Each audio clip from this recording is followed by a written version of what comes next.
Što je klerikalizam i zašto je prema njemu teško biti ravnodušan? Naziv dolazi od grčke riječi kleros, što znači ždrijeb, a onda i ždrijebom dodijeljena služba. U antičko su se doba tako birali javni pa i crkveni službenici.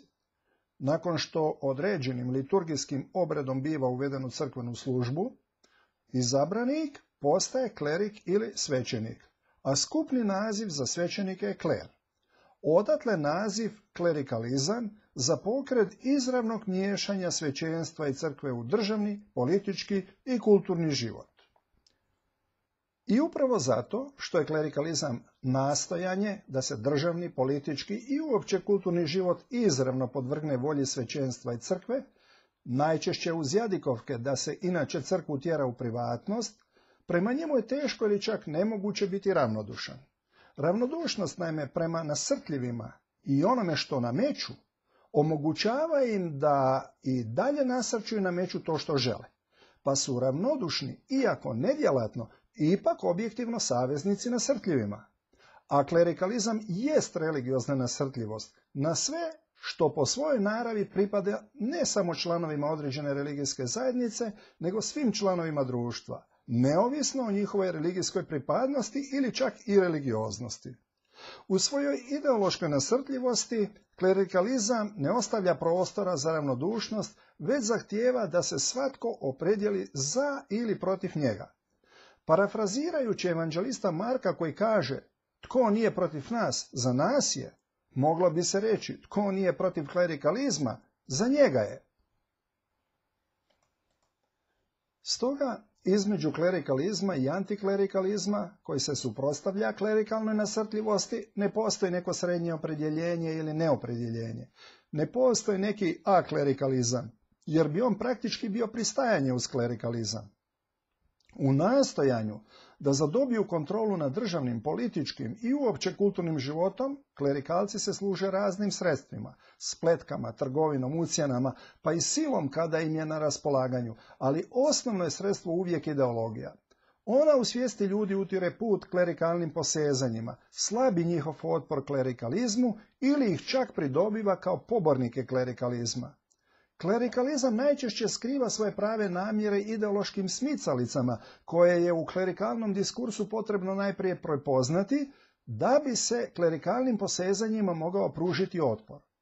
U tekstu, koji je školski primjer klerikalnog diskursa, čak prilično prozirne ideologije, pokušat ću iza ideološkog plašta kojim je tekst ogrnut pokazati klerikalni diskurs. Autor je kolumnist jednog dnevnog lista, prije toga dugogodišnji urednik Glasa Koncila, glasila nadbiskupskog duhovnog stola. Evo tog teksta.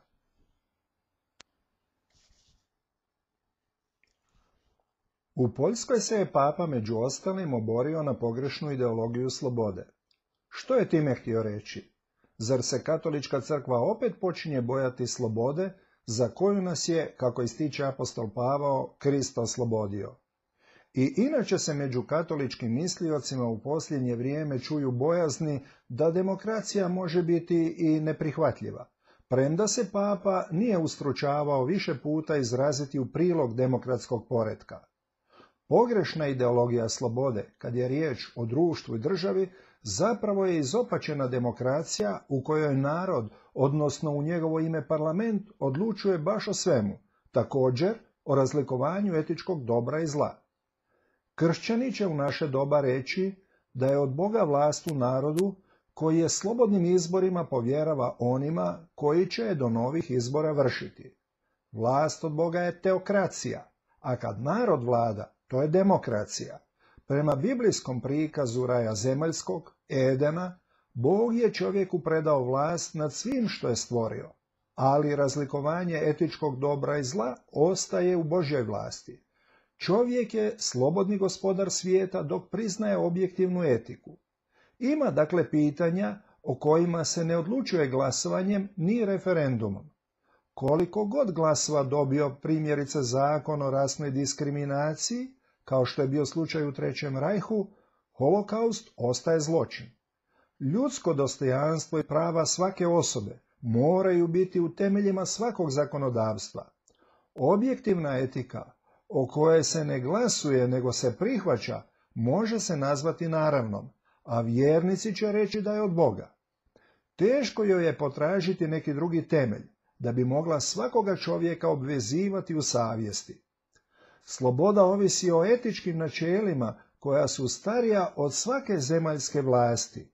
Demokracija u tom smislu uključuje teokraciju.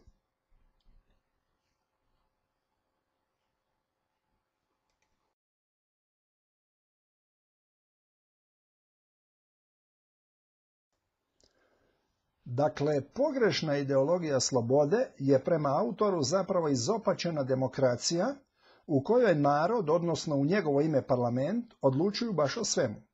Kad narod vlada, to je demokracija, a vlast od Boga, to je teokracija. Čovjek je slobodni gospodar svijeta dok priznaje objektivnu etiku.